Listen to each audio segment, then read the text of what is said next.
రాకాసి గోల్డు రచన సమ్మెట ఉమాదేవి. సన్నగా వినిపిస్తున్న పాటకు రిథమిక్గా ఊగుతూ, థమ్సప్ తాగుతూ లాన్లో తిరుగుతున్నాడు ప్రముఖ సినీ హీరో మనోహర్. చతుష్ట దిగ్గజాలాంటి బాడీగార్డ్స్ అతనికి దగ్గర్లో తారాడుతున్నారు. షూటింగ్లు, పబ్లిక్ షో లేని సమయాల్లోనూ తనను నిమిషం కూడా వదలని వారి విధేయత ఎంతో గొప్పగా అనిపించినా, ఒక్కోసారి విసుగు కూడా తెప్పిస్తుంటుందతనికి. మేనేజర్ సాగర్ దగ్గర నుండి మూడోసారి వచ్చిన కాలుకు బదిలిస్తూ, ఏంటి సాగర్, మళ్ళీ ఆ దర్శక సూరిగారు ఫోన్ చేశారా? భారీ ఎత్తున బాక్సాఫీసులు బద్దలు కొట్టాలంటూ సంవత్సరం నుంచి ఒకే సినిమా కోసం మమ్మల్ని ఏమ బాధేస్తున్నాడా చంద్రమౌళి. ఇప్పుడప్పుడే నేను వేరే ఏ సినిమాకు డేట్స్ ఇవ్వలేను. 4 రోజుల రెస్ట్ తర్వాత మళ్ళీ చంద్రమౌళి కాల్ షీట్సున్నాయి. ఈలోగా సూర్యగారి కాల్స్ ఏంటి? దర్శక సూర్య ఫోన్ చేయలేదు సార్. కానీ మీ దర్శనం కావాలని ఒక 25-20 మంది పీక్యూడబ్ల్యూఎక్స్వైజెడ్ ట్యూబ్ ఛానల్స్ వాళ్ళు 3 రోజులుగా కాల్స్ చేస్తున్నారు. మీరేమో వినిపించుకోవట్లేదు. సాగర్, ఇప్పుడు ఎవరికి అపాయింట్మెంట్ ఇచ్చినా మేకప్ వేసుకోవాలి. అన్నిటికన్నా ముందు విగ్గు పెట్టుకోవాలి. ఇక నాకు రెస్టేముంది? విసుగ్గా అంటూ పలచబడ్డ తలను లాలనగా నిమురుకున్నాడు. కానీ సార్, వాళ్ళు చాలా ముఖ్యమైన విషయం మీతో మాట్లాడాలని పదే పదే అడుగుతున్నారు. ఏమడుగుతారు వాళ్ళు? ప్రస్తుతం చేస్తున్న సినిమా ఎప్పుడు రిలీజ్ అవుతుంది? నెక్స్ట్ ఏ దర్శకుని సినిమాకి సైన్ చేస్తున్నారు? ఈసారి మీ హీరోయిన్ ఆమెనా, ఈమెనా, ఇంకో ఆమెనా? ఇలాంటి ప్రశ్నలు వేసి చంపుతారు. అంతే కదా? సరే సార్, సార్ చాలా బిజీగా ఉన్నారు. ఒక నెల రోజుల వరకు మాట్లాడడం కుదరదని చెప్పేస్తాను. వదిలే సాగర్, రేపు మధ్యాహ్నం రమ్మను. మాకు ప్రేక్షక దేవుళ్లకు మధ్య జెడ్ట్యూబీ ఛానల్ వాళ్ళు పూజార్ల వంటి వాళ్ళు.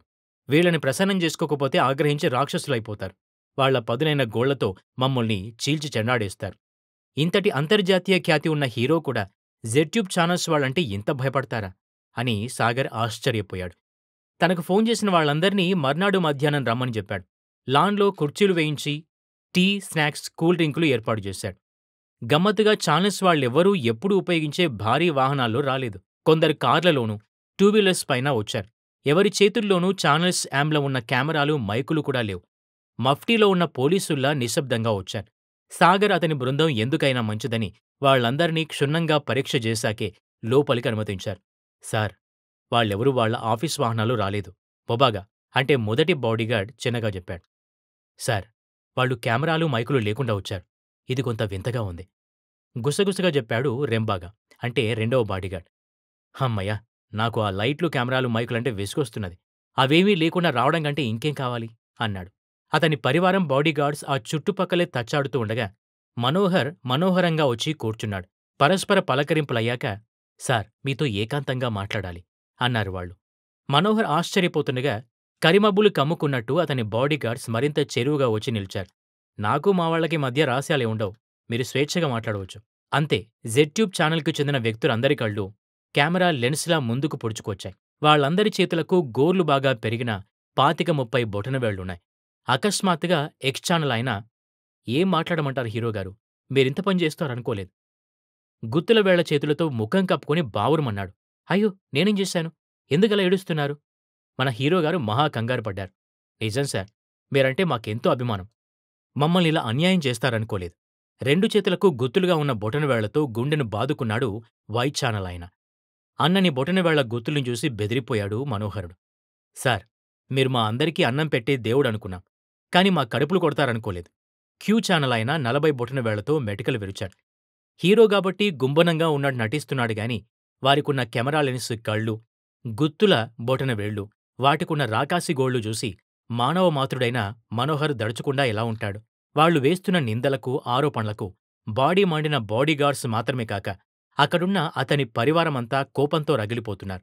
మనోహర్ కనిసైగ కోసం చూస్తున్నారు. వాళ్లంతా వచ్చిన వాళ్ళని తన్నేస్తారేమో, అక్కడ పెద్ద యుద్ధమే జరుగుతుందేమో అని భయపడసాగాడు సాగర్. సరే సరే, మీ అందరి మాటలు వింటాను. ముందు మీరు కాస్త రిలాక్స్ అవ్వండి అంటూ రిఫ్రెష్మెంట్ టీంని పిలిచాడు హీరో. ఇప్పుడు స్నాక్స్ ఆరగిస్తున్న వాళ్ల కళ్ళు మామూలుగా మారిపోయాయి. వాళ్ల చేతులకిప్పుడు 5 వేళ్లే ఉన్నాయి. వీళ్లు పెట్టిన స్నాక్స్ 10 నిమిషాల్లో లాగించినా, డ్రింక్స్ సేవించినా వాళ్లందరికీ ఇంకా ఒకటే ఆకలి, దాహమూను. తనతో మాట్లాడాలనుకున్న ఆ మాటలేవో మాట్లాడితేగాని వాళ్ల ఆకలికి, దాహానికి ఉపశమనం దొరకదేమో అనుకున్న మనోహర్, సరే ఇక చెప్పండి అన్నాడు. సార్, మా మాట విని కొంతకాలం ఆగొచ్చుగా సార్. మీ మూలానే మాకు millions views sir. Lens adjust చేసుకున్న కళ్లతో చూస్తూ వైట్ ఛానల్ నిర్వాహకుని వేడికోడు. మనోహర్ మళ్లీ నివ్వెరపోయాడు. అయినా ఇప్పుడేమంత తొందరొచ్చిందా సార్ ఇలాంటి నిర్ణయం తీసుకున్నారు? క్యూ ఛానల్ నిర్వాహకుని కెమెరా కళ్లలో వింత క్యూరియాసిటీ. సార్, అతనే హేమంతగారి విడాకుల గురించి అవాకులు చెవాకుల వీడియోలు తీస్తూ బతుకుతున్న ఛానల్ ఓనరుడు. వెనక్కి తిరిగి ఎవరికీ అనుమానం రాకుండా మెల్లగా మనోహర్‌తో చెప్పాడు మూబాగా. అంటే మూడవ బాడీగార్డ్. మేమంతా గత 10 ఏళ్లుగా మీ పెళ్లి వార్తల్ని గోరు వార్తలుగా రాస్తూ బతుకుతున్నవాళ్లం. మీ పెళ్లి వార్తంటే మాకు మిలియన్ లైకుల పంట. ఆమెతోనే ఆ హీరో పెళ్లి. వచ్చే శ్రావణంలోనే మనో పెళ్లి. మనువాడుతున్న మనోహర్ అంటూ రాస్తూ బతుకులు వెళ్లదీస్తున్నవాళ్లం. కొంతకాలం ఇలాగే సాగనివ్వొచ్చుగా సార్. గుత్తుల వేళ్లను బరుక్కుంటూ దీనంగా అన్నాడు ఎక్స్ ఛానల్‌లో. అది మిలియన్ లైకుల పంట కాదు. ఏ చెత్త రాసినా వాళ్లకి కాసుల పంట. మొన్ననే భర్త చనిపోయిన ఓ హీరోయిన్‌కి సోనా మళ్లీ పెళ్లి. రహస్యంగా అతన్ని పెళ్లాడిన ఈమె అని గోరు వార్తలు రాసింది ఇతగాడి ఛానలే సార్. ముబాగా గుసగుసగా చెప్పాడు. మీ సరసన నటించిన హీరోయిన్ల లిస్టులో నుండి ఒక్కో వారం ఒక్కొక్కరితో మీకు లంకెపెట్టిన వీడియోల లింకులు ఎంతమంది ఆబగా షేర్ చేసుకుంటారో తెలుసా? మీ పెళ్లిని వాయిదా వేసుకోండి సార్. పి ఛానల్ నరుని 30 బొటనవేళ్ల గోర్లకి 30 రంగులు వేసి ఉంటాయి. సార్ అతనే. ప్రముఖ హీరో కూతురి విడాకుల గోరు వార్తల్ని తన ఛానల్ ద్వారానికి మామిడాకుల తోరణంలా కట్టి చూపి జనానికి కాలక్షేపం చేస్తున్న పి ఛానల్ ఓనరుడు. నాబాగా అంటే నాలుగో బాడీగార్డ్ అన్నాడు. ఆ ప్రముఖ హీరోకి ఇప్పట్లో కళ్యాణ గడియ లేదు అని నేను చెప్తున్న వార్తల్ని చెవులు వాచిపోయేలా వింటుంటారు జనం. మీరిప్పుడిలా పెళ్లి చేసేసుకుంటే నా మాటలు ఏమైపోవాలి సార్? మీరిప్పుడే పెళ్లాడకండి సార్ ప్రాధేయపడ్డాడు ఒకాయన. అలా అన్న స్వరం ఎవరిదా అని మొబాగా చూశాడు. ఓ అతను భానుస్వామి కదూ రెంబాగా. మరోవంక గాగుల్స్ పెట్టుకుని జీన్ ప్యాంటు పూల చొక్కా వేసుకున్న స్వామిని కూడా గుర్తించి అతను కూడా మరో అవాకుల జ్యోతిష్యుడే కనిపెట్టాడు నాబాగా. ఓ అందరూ కలిసే వచ్చారన్నమాట.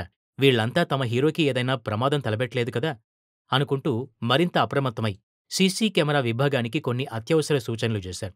10 ఏళ్లుగా మీ పెళ్లి గోరు వార్తలతో నిత్య కళ్యాణం పచ్చతోరణంలా వర్ధిల్లుతున్న మా సకల జెడ్ ఛానల్ వాళ్ళం ఇప్పుడేమైపోవాలి సార్? మీరిప్పుడు నిజంగానే పెళ్లి చేసేసుకుంటే మేమేం వార్తలు రాసుకోవాలి? ఏ వీడియోలు తీసుకోవాలి సార్? మెల్లకన్ను భానుస్వామిగారు బలహీన స్వరంతో అడిగారు. గోరు వార్తల లైకుల కోసం వాటిమీద వచ్చే డబ్బుల కోసం ఒక హీరో పసిబిడ్డకు పుట్టిన గంటలో జాతకం కూడా చెప్పేసింది కూడా ఈ భానుస్వామే. అంతేకాదు ఆ హీరోకి కళ్యాణయోగం లేదు. ఒకవేళ ఆ హీరో పెళ్లి చేసుకున్నా విడాకులైపోతాయి. ఈ హీరో త్వరలోనే మంచాన పడతాడు. అది ఏ నెలో కూడా చెప్పేస్తాను. ఇంకో హీరో ఆత్మహత్య చేసుకుంటాడు అని వాగే దుర్మార్గ స్వామి కూడా అతనే. మొబాగా నాబాగా అతన్ని కోపంగా చూస్తూ చెప్పుకున్నారు. వీళ్లను పట్టించుకోకుండా జెడ్ ట్యూబ్ ఛానల్ వాళ్లందరూ మనోహర్ చుట్టూ చేరి బొటనవేలి గోర్లు కొరుక్కుంటూ పలు రకాలుగా విన్నపాలు చేస్తున్నారు. మనోహర్ పెళ్లికి గ్రీన్ సిగ్నల్. ఆమె అతని వధువు. మనోహర్ కళ్యాణం మనోహరం. అతని పెళ్లి మరో 4 నెలలు వాయిదా. మనవాడుతున్న మన హీరో.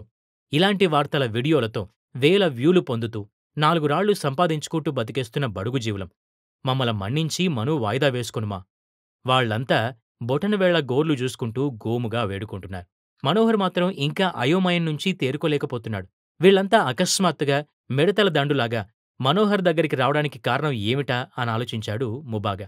ఇప్పుడతనికి వారం క్రితం జరిగిన దృశ్యం కళ్లల్లో మెదిలింది. మనోహర్ మహా అందగాడు.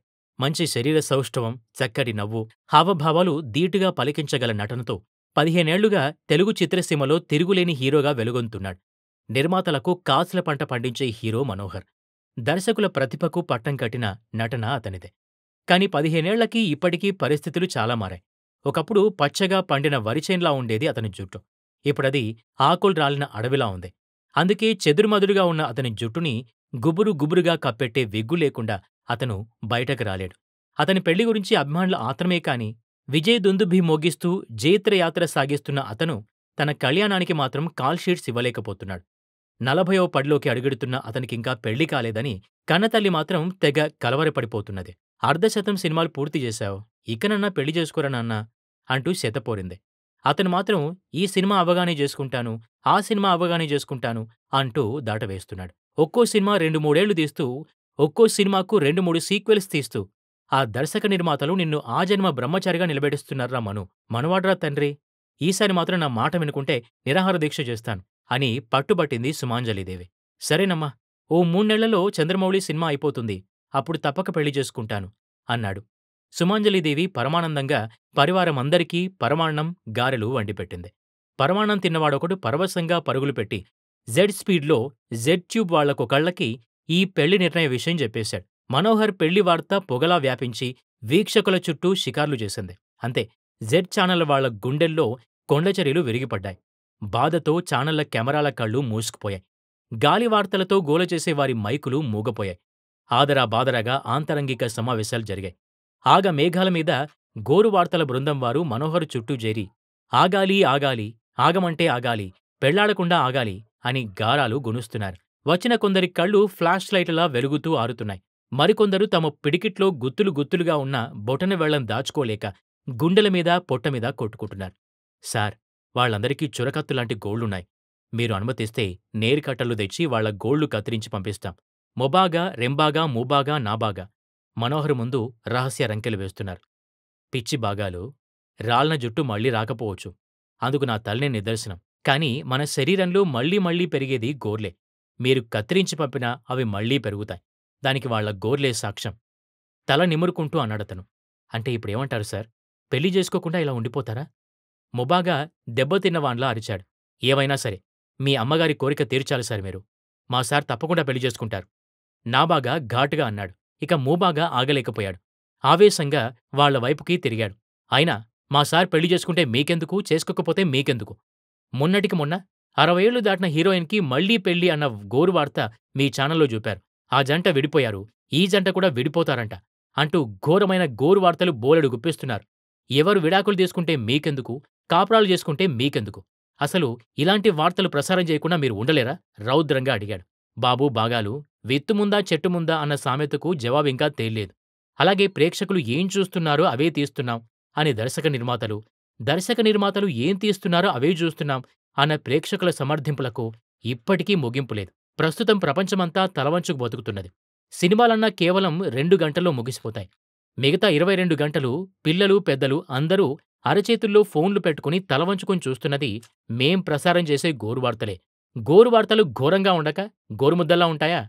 ప్రపంచమంతా ఇప్పుడు గాలిగాలిగా తీసే ఈ గోరువార్తలు చూస్తూ కాలం గడిపేస్తున్నది. సమర్థగాథ వినిపించారు వాళ్ళు. గోరువార్తల ఘోర గాథ విని ఉలిక్కిపడ్డ మనోహర్ చేసేదేం లేక వాళ్ళ కోరికను తీరుస్తానని అందర్నీ శాంతింపజేసి పంపించేశాడు. అనుకున్న సమయానికి షూటింగ్లు పూర్తవక కొంత, అనుకోకుండా కొత్త ప్రాజెక్టులు ఒప్పుకున్నందుకు కొంత, మనోహర్ పెళ్లి మరో ఏనర్థం వాయిదా పడి గోరు వార్తాహర్ల కోరిక నెరవేరింది. అతని పెళ్లి గోరు వార్తల చుట్టూ బోల్డన్ని కొత్త వీడియోలు గిరికీలు కొట్టాయి. ఇక లాభం లేదని సుమాంజలీదేవి తొందరపెట్టి మనోహర్ మనసుపడ్డ అమ్మాయితో పెళ్లి కుదిర్చింది. అంగరంగ వైభవంగా జరిగిన ఆ పెళ్లి గోరువార్తల వీడియోలు పెళ్లికి 3 నెలల ముందు, పెళ్లి తర్వాత 3 నెలలు ప్రేక్షకుల్ని మురిపించాయి, అలరించాయి. మనోహర్ పెళ్లి జరిగి 3 నెలలు నిండాయో లేదో జెడ్ ఛానళ్ల రాకాసిగోళ్లు బయటకొచ్చాయి. వాళ్ల కెమెరాల లెన్స్ మళ్లీ ముందుకు పొడుచుకొచ్చాయి. వాళ్ల బొటనవేళ్ల గోర్లు మరింత ఏపుగా పెరిగి ఏ వార్తనైనా ఎలాగైనా మార్చగల సత్తాతో వంకర్లు తిరిగాయి. ఆ జంట విడిపోనున్నారా? ఆ స్వామి చెప్పిందే జరగనుందా? ఆ పెళ్లి మూణ్ణాళ్ల ముచ్చటేనా? గోరువార్తల ఘోష మొదలైందలా.